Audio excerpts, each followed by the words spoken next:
और हमारे समाज में कहते हैं ना, वर पक्ष वाले बड़े हैं और वधू पक्ष वाले छोटे हैं। हमें तो, मैं सोचती हूँ कि ये निकाला किसने, ये बात कही किसने होगी? जिसने कहा होगा कि बेटे वाले बड़े और बेटी वाले छोटे, ये किसने कहा होगा? ये बात जिसने निकाली होगी उसके पास दिमाग बिल्कुल नहीं होगा, मूर्ख होगा वो। अच्छा, अब आप एक बात बताइए, देने वाला बड़ा होता है कि लेने वाला बड़ा होता है? जोर से बोलिए। देने वाला ना? आप लोग देने वाला कि लेने वाला है? लेने वाला? हम तो कहे लेने वाला रे राम। देने वाला सदैव बड़ा होता है ना? तो जब देने वाला सदैव बड़ा होता है तो एक बेटी का बाप छोटा कैसे हो गया? कभी सोचा है? फिर वर पक्ष वाले बड़े कैसे हो गए? महाराज, यहाँ एक छोटी से छोटी वस्तु तो लोग देना नहीं चाहते हैं। एक बार दे दे तो उसे 1000 बार कहेंगे हमने ये दिया, हमने ये दिया। और आप विचार करिए कि जिस आंगन में जो बिटिया हुई और बचपन से उसे बड़े लाड दुलार के साथ एक माता पिता उसे पढ़ा के लिखा के उसे योग्य बना करके, और 24-25 साल बाद आपको तुरंत दे देते। कभी सोचा है उस पिता का, उस माँ का कलेजा कितना बड़ा है, जिसने अपनी बेटी ही दे दी, अपने दिल का टुकड़ा ही दे दिया आपको, और उस घर में दिया।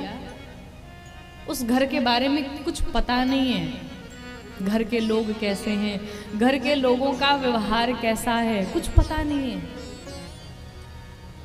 और अचानक से 25 वर्ष किसी घर में, अपने घर में रहने के बाद, माता पिता के साथ रहने के बाद, और अचानक से वो बेटी किसी अनजाने से घर में पहुंच जाए।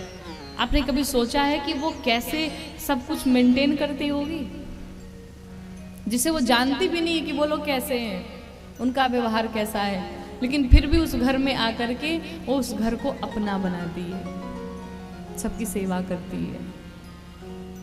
और अपने कलेजे का टुकड़ा जिस बाप ने दे दिया, उसके बाद भी लोग कहते हैं आपने दिया क्या है?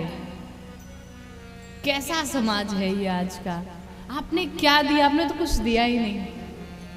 अरे अपने कलेजे का टुकड़ा उसने आपको दे दिया और अभी आप देने की बात कर रहे हो।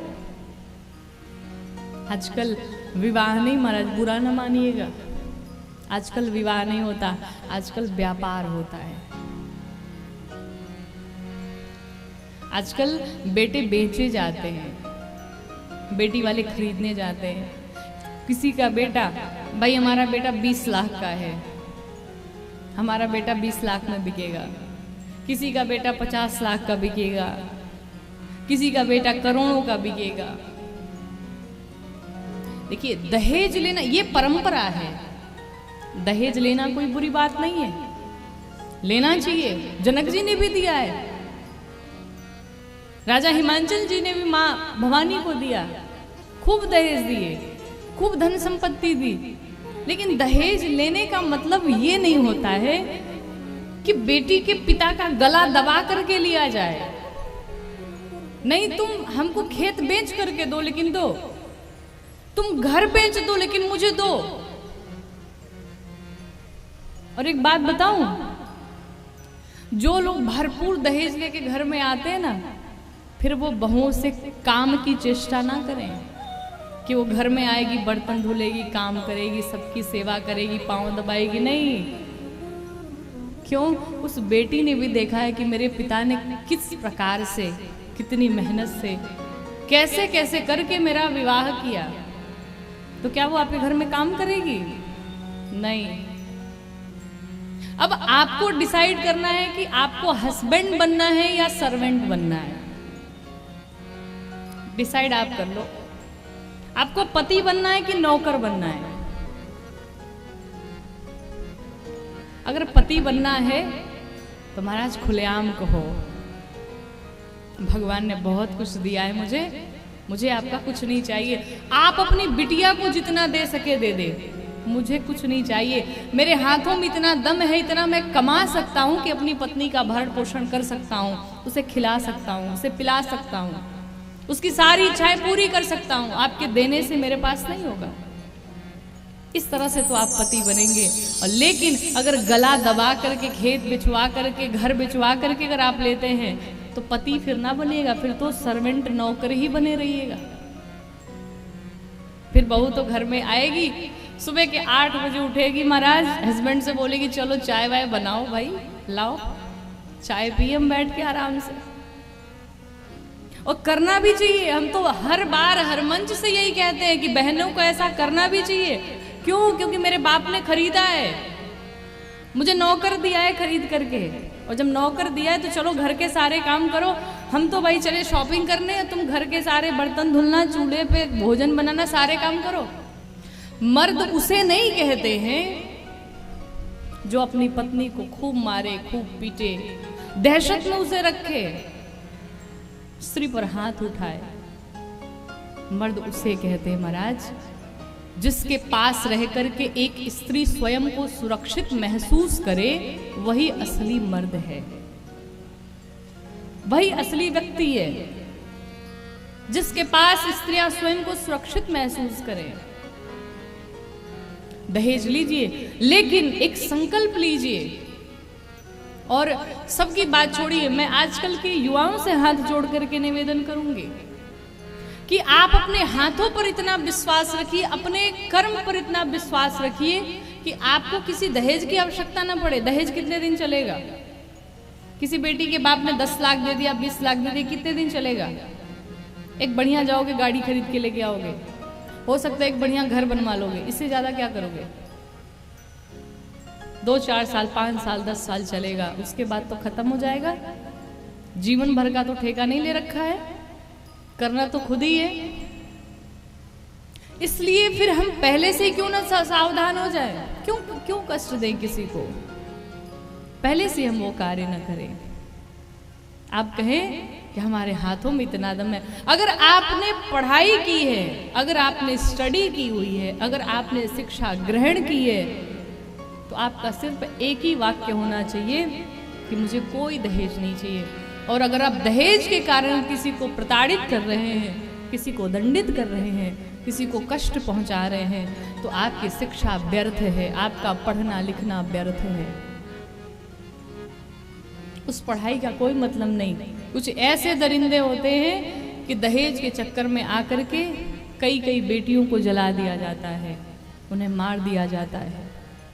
और आज समाज में भ्रूण हत्या का कारण है कि ये भी है कि बाप सोचता है कि अभी दर्द सह लो, अभी बर्दाश्त कर लो, वो ठीक है, उसने ना जन्म लिया ना हम आंखों से देखेंगे, उतना कष्ट नहीं होगा जितना कष्ट वो ससुराल में जाएगी और उसे लोग मारेंगे पीटेंगे, उसके बाद वो जो कष्ट दिखेगा वो एक पिता को बर्दाश्त नहीं होगा। जिस घर में एक बेटी होती है ना, तो जैसी बेटी पैदा होती है बाप सोचने लगता है इसका विवाह कैसे करूंगा। माँ बचपन से उस बेटी के लिए कभी कान का बनवाएगी, कभी नाक का बनवाएगी, कभी हाथ का बनवाएगी। क्यों? धीरे धीरे तैयारी करूं ताकि इसका विवाह भी मुझे करना है। और एक पिता, कोई भी पिता नहीं चाहता है महाराज कि हमारी बिटिया को कोई कष्ट हो। हर माँ बाप यही चाहते हैं हमारी बेटी सुखी रहे, और उसके भीतर जितनी क्षमता होती है वो उतना करता है अपने बेटी के लिए। आप भी किसी के बाप हैं, ऐसा नहीं कि आपके घर में बहू आई है तो आपकी बेटी नहीं है, वो भी किसी के घर में जाएगी। ये मान करके चलो कि हम किसी दूसरे की बेटी को अगर सुख दे रहे हैं, एक अपनी बेटी जैसा प्यार दे रहे हैं, तो हमारी भी बेटी जहां भी रहेगी वो सदैव सुखी रहेगी।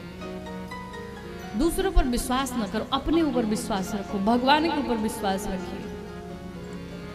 अगर कथा सुनने आए हैं तो राम जी की कथा न सुनिए, सिर्फ जीवन की ये जो सच्चाई है इसे स्वीकार करिए। और जीवन से ये जो कृत्य हो रहे हैं समाज में, आए दिन ये सारी चीजें आती रहती है, इसको प्रयास करिए दूर करने का।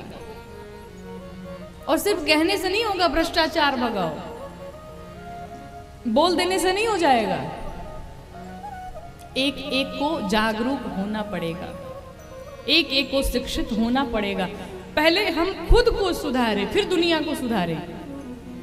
जब एक एक सुधर जाएगा तो बाकी तो अपने आप ही सुधर जाएगा।